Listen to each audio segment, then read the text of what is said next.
In today's video, I'm going to teach you how to make interactive animations with Figma. Start by opening your design in Figma. Add the text and objects you want to animate, whether it's a button, a card, or a menu. Convert each one into a component so it's reusable and easy to manage. With your components ready, select the components that belong together and combine them as variants. Clear naming helps you keep track of what each state represents and sets you up for clean interactions later. Next, switch to the Prototype tab to build interactive prototypes.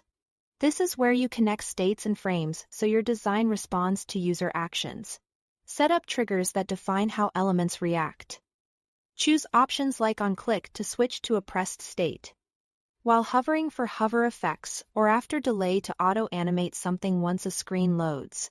Point each interaction to the right destination, such as another variant within the same component or a different frame in your flow. To get that smooth, magic feel, make sure your layers are structured for Smart Animate. Smart Animate matches layers by name and hierarchy. So keep your layer names consistent across states and avoid unnecessary reordering. If an element moves, scales, changes color, or fades, keeping the same layer name lets Figma interpolate the motion naturally. Fine-tune the motion with easing and duration.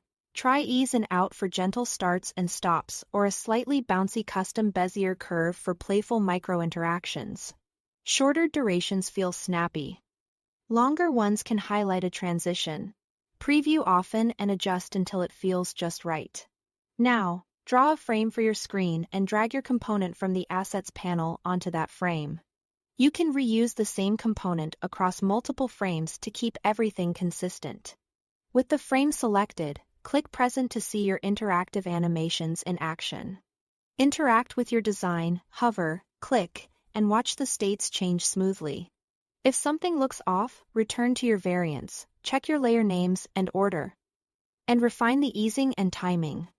That's it. Thanks for watching.